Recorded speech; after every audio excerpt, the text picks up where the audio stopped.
punch hard. Okay, now listen to me. Chapter number 6 in chemistry.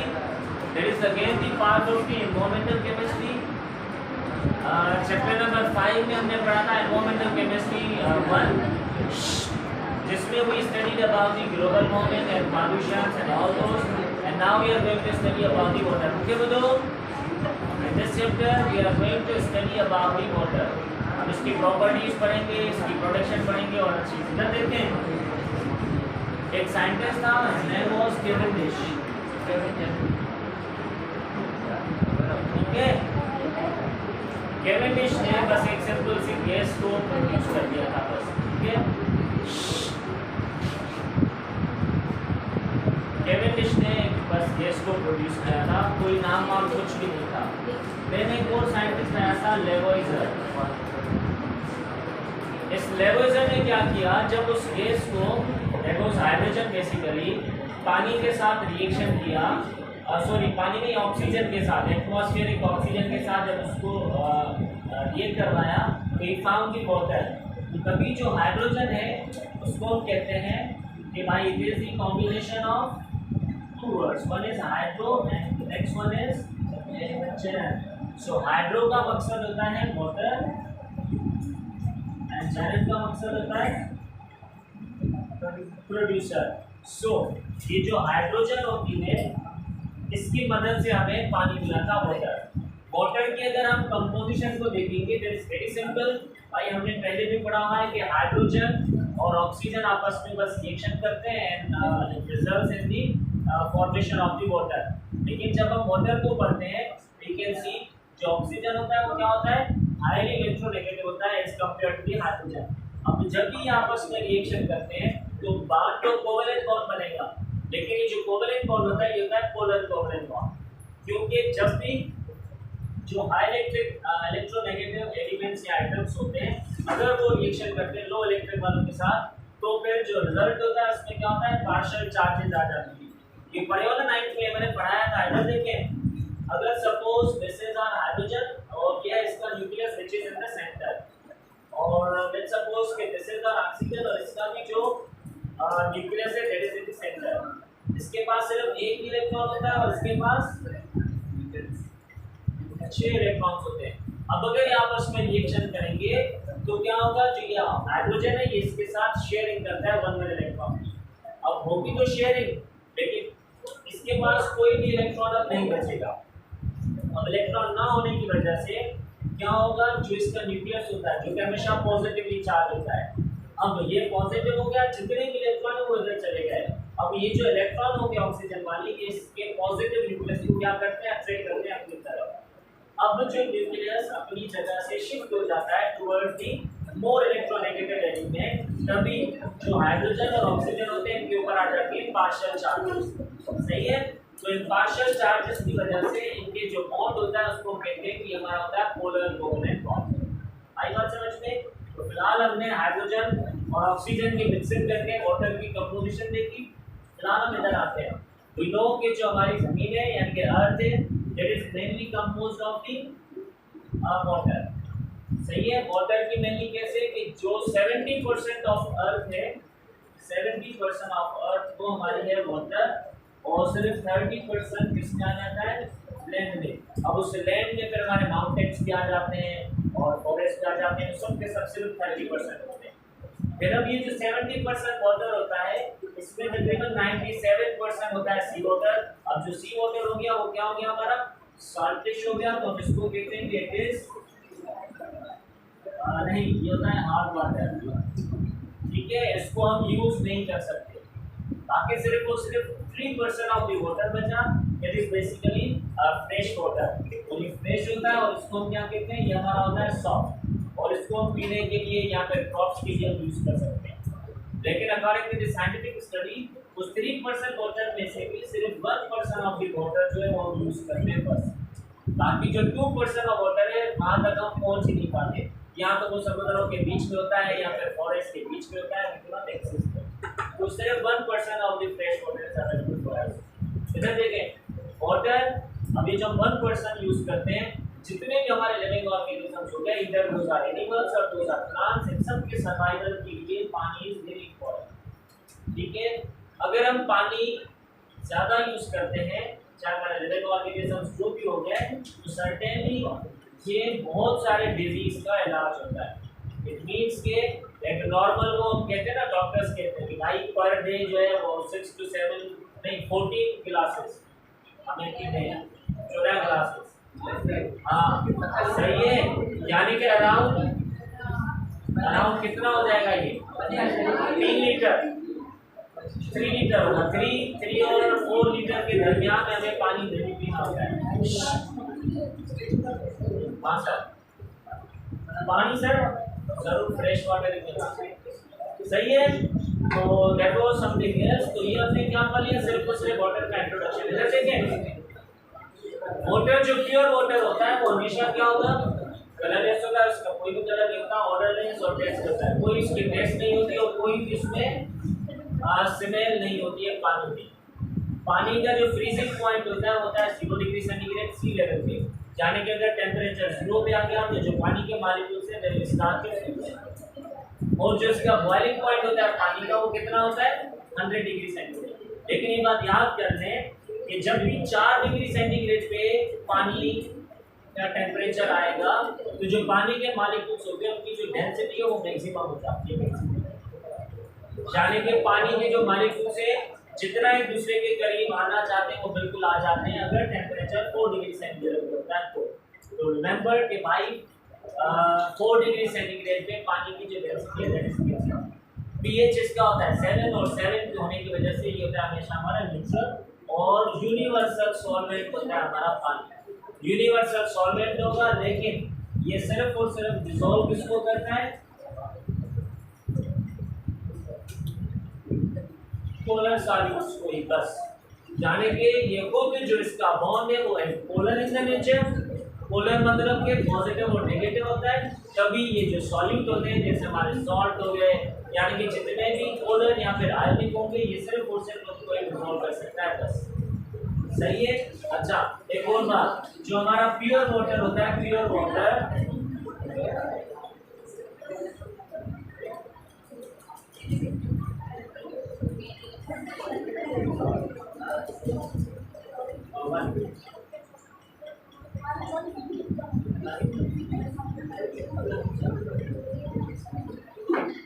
इधर देखें, जो pure water होता है that is always the main conductor of the electricity. यानी कि अगर हमारे पास प्योर वाटर हो तो हम उसमें से कभी भी बिजली के मॉलिक्यूल्स को पास नहीं करवा सकते। सही है। इधर देखें,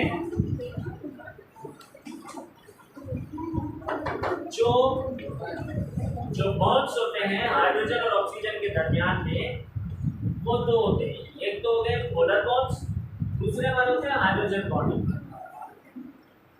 पोलर बॉन्ड्स क्या होते हैं, जैसे हमने अभी भी पढ़ा, अगर एक मॉलिक्यूल है हमारे पास वाटर का तो जो ऑक्सीजन और हाइड्रोजन के दरमियान में बॉन्ड होगा ये होता है पोलर बॉन्ड। लेकिन अगर वाटर के मॉलिक्यूल्स से ज्यादा, मिसाल के तौर पे ये एक मॉलिक्यूल है, दूसरा मॉलिक्यूल और ये तीसरा मॉलिक्यूल, तो हमने 9th क्लास में डायपोल पढ़ा था। तो according to that dipole and dipole, जो पहला होगा मॉलिक्यूल ये भी डायपोल है, यानी कि इसमें भी पॉजिटिव नेगेटिव, और दूसरा जो मॉलिक्यूल है वो भी क्या है पॉजिटिव और नेगेटिव, यानी कि डायपोल। तो इस डायपोल और इस डायपोल के दरमियान में जो फोर्स ऑफ अट्रैक्शन होती है उसको कहते हैं हाइड्रोजन बॉन्डिंग। सिंस यहाँ पे हमारे पास हाइड्रोजन है तब इसको कहते हैं हाइड्रोजन बॉन्डिंग। अब ये आपस में कनेक्टेड या बॉन्डेड कैसे होते हैं इधर देखिए। जो पहला मॉलिक्यूल होता है अगर इसका हम पॉजिटिव उठाएंगे हाइड्रोजन तो ये हमेशा कनेक्टेड होता है, बॉन्डेड होता है दूसरे मॉलिक्यूल के नेगेटिव के साथ, ऑक्सीजन के साथ। अब इन दोनों के दरमियान जो बॉन्ड होता है इसको हम डिनोट करते हैं डॉट के साथ। इस डॉट को हम कहते हैं ये क्या होता है हमारा हाइड्रोजन बॉन्ड। सही है। अब जब भी हम पानी में कोई भी पोलर सॉल्यूट डालते हैं वो जो डिसॉल्व हो जाता है, यानी कि उसमें वो चीजें हल हो जाती हैं, वो हल होती है इस हाइड्रोजन बॉन्डिंग की वजह से। आई बात समझ में। और एक और बात, अगर एक वाटर का मॉलिक्यूल होता है ये वाला, तो इसके साथ हम 4 दूसरे मॉलिक्यूल्स को आपस में मिला सकते हैं। ये इसकी होती है हाइड्रोजन बॉन्डिंग की, हमने लास्ट टाइम पढ़ा था। आई बात समझ में। अब अगर कोई क्वेश्चन है तो पूछे। हाँ तो जल्दी जल्दी में hydrogen it was discovered with the experiment of the water as I told you। तो हाइड्रोजन को हम कहते हैं that is the gas which is the water producer gas। लेकिन पानी बनेगा कैसे? जब भी हाइड्रोजन और एटमॉस्फेरिक ऑक्सीजन आपस में करते हैं रिएक्शन। उनकी कंपोजिशन कैसे होगी? इनके दरमियान होता है पोलर बॉन्ड। कोवेलेंटली बॉन्डेड होते हैं लेकिन बॉन्ड होता है हमारा पोलर। इट मींस के पार्शियल चार्जेस होती हैं ऑक्सीजन और हाइड्रोजन के ऊपर as I told you here. फिर जो ये हमारा जनरल हो गया कि पानी जो है वो उसकी जो जनरल प्रॉपर्टीज होती हैं दैट आई टोल्ड यू। यहाँ पे मैंने ये वाला अल्फाज यूज किया हुआ है कि फ्रेश वाटर। यहाँ पे फ्रेश वाटर को कहते हैं सॉफ्ट वाटर, हम इसके टाइप्स में पढ़ेंगे। लेकिन इसको हम पोर्टेबल वाटर भी कहते हैं। पोर्टेबल वाटर का मकसद होता है the water which is able to be drunk, यानी कि जिसको हम पी सके, drinkable water, that is the portable water. और वो सिर्फ 3% होता है। और सर्वाइवल के लिए जितने भी लिविंग ऑर्गेनिजम्स हैं they all require the water. ये मैंने इसकी जनरल प्रॉपर्टीज बता दी, इसका बॉइलिंग पॉइंट, इसका फ्रीजिंग और मेल्टिंग पॉइंट क्या होता है, इसका कलर टेस्ट और ये क्या होता है, वेल कंडक्टर ऑफ इलेक्ट्रिसिटी होता है। यूनिवर्सल सॉल्वेंट जरूर होता है लेकिन ये सिर्फ और सिर्फ जो पोलर सॉल्वेंट्स होते हैं उनको रिजॉल्व कर सकता है बस। और ये फिर मैंने कंपोजिशन बता दी कि जो हाइड्रोजन और ऑक्सीजन के दरमियान बॉन्ड होता है पोलर, लेकिन ये हाइड्रोजन बॉन्डिंग नहीं बनाते हैं। हाइड्रोजन बॉन्डिंग कब बनाएंगे? जब एक से ज्यादा मॉलिक्यूल्स आपस में कनेक्टेड होते हैं, सही है। और जो हाइड्रोजन बॉन्डिंग बनती है वो क्यों बनती है? Because of the high electronegativity. अब यहाँ पे अगर हमारे पास दो बॉन्ड्स हैं और दो एटम्स हैं हाइड्रोजन और ऑक्सीजन, तो ऑक्सीजन की जो इलेक्ट्रोनेगेटिविटी होती है वो ज्यादा होती है, जिसकी वजह से जो बॉन्ड होता है that becomes the polar bond. Now अगर कोई क्वेश्चन आने पर पिक्चर घड़ी ताली है बात है ये बड़ा है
Very small thing.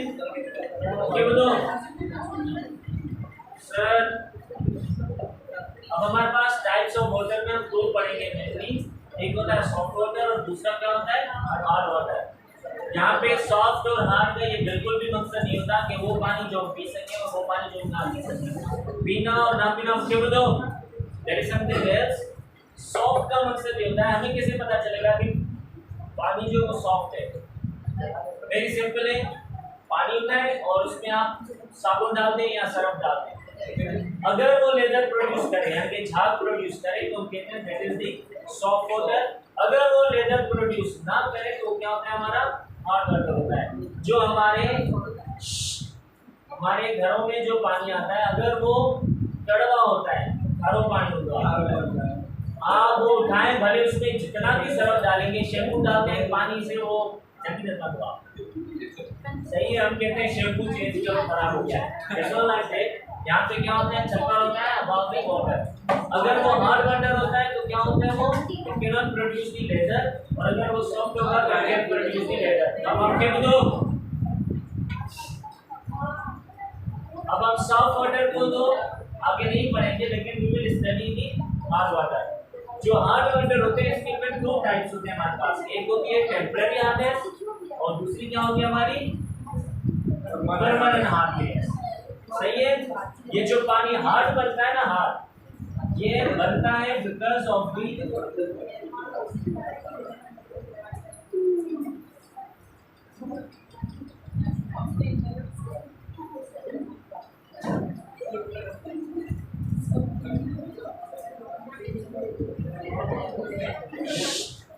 ये जो पानी हार्ड बनता है क्यों बनता है हार्ड? बिकॉज इस पानी में कुछ सॉल्ट्स होते हैं, वो या तो मैग्नीशियम के सॉल्ट होते हैं या फिर कैल्शियम के सॉल्ट होते हैं।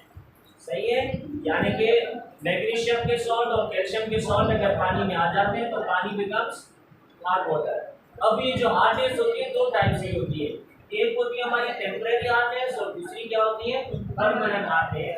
अब अगर ये जो हमारे सॉल्ट होते हैं सॉल्ट, अगर इन सॉल्ट में जो हमारे सॉल्ट हैं वो हों कार्बोनेट्स या फिर बाइकार्बोनेट्स, तो ये हमारे होते हैं टेम्परेरी हार्ड वाटर। जानेंगे अब वो कैल्शियम कार्बोनेट भी हो सकता है और मैग्नीशियम कार्बोनेट भी।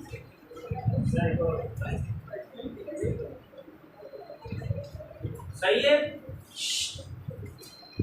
अगर हम NaCl डालेंगे तो वो हार्ड कभी भी नहीं होगा, ये बात याद कर लो, वो सॉफ्ट ही रहता है। सॉल्ट सिर्फ मैग्नीशियम और कैल्शियम के अगर होंगे तो पानी होता है हार्ड। अब अगर वो मैग्नीशियम कार्बोनेट या कैल्शियम कार्बोनेट है तो वो होता है हमारा टेम्परेरी हार्ड वाटर। लेकिन अगर वो पानी सल्फेट या फिर क्लोराइड, इधर देखें, अगर मैग्नीशियम और कैल्शियम के कार्बोनेट और बाइकार्बोनेट होते हैं तो पानी होता है टेम्परेरी हार्ड। टेम्परेरी हार्ड का मकसद कि हम उसको इजीली रिमूव करवा सकते हैं, वो कैसे कैसे करेंगे ये हम इसी चैप्टर में पढ़ेंगे। लेकिन अगर कैल्शियम और मैग्नीशियम के सल्फेट और क्लोराइड हो एडेड पानी में तो हो जाता है permanent water, permanent hard water. अब permanent hard water is very difficult to make it soft. आएगा समझ में? अब यानी कि जो हमारे समंदर सी वाटर होता है जो कि हमने अभी पढ़ा 97% होता है सॉल्टेज, तो उसमें मेनली जो अमाउंट होता है ना सॉल्ट का वो यही होता है मैग्नीशियम सल्फेट या फिर मैग्नीशियम क्लोराइड या फिर कैल्शियम सल्फेट और कैल्शियम क्लोराइड। बस एक बात ध्यान में रख ले कि भाई हार्ड वाटर कब बनेगा? जब भी सॉल्ट होंगे सिर्फ इन दो मेटल्स के, या तो मैग्नीशियम के या फिर कैल्शियम के। सही है, जैसे दूसरे सॉल्ट भी हो सकते हैं। फिर हमने इसको दो हिस्सों में डिवाइड करवा दिया सॉफ्ट वाटर वेरी इजी कि भाई अगर लेदर प्रोड्यूस हो, लेदर प्रोड्यूस का मकसद होता है या तो इसमें सॉल्ट नहीं होते या फिर अगर होते हैं तो बिल्कुल नेग्लिजिबल होते हैं या फिर मैग्नीशियम और कैल्शियम के सॉल्ट इसमें नहीं होते। अगर वो परमानेंट हार्ड हो गया तो ये सोप में लेदर कभी भी नहीं प्रोड्यूस करेगा। बेशक इसमें जो दूसरी इम्प्योरिटीज हो भले हो, लेकिन ये वाले सॉल्ट जरूर होंगे मैग्नीशियम और कैल्शियम के। अगर मैग्नीशियम और कैल्शियम के सॉल्ट्स हो कार्बोनेट और बाइकार्बोनेट के साथ तो ये होता है टेम्परेरी हार्ड, और अगर मैग्नीशियम और कैल्शियम के सॉल्ट्स हो सल्फेट और क्लोराइड के साथ तो हो जाता है हमारा परमानेंट हार्ड। तो ये हम इनको फिर आगे लेके चलेंगे नेक्स्ट लेक्चर में।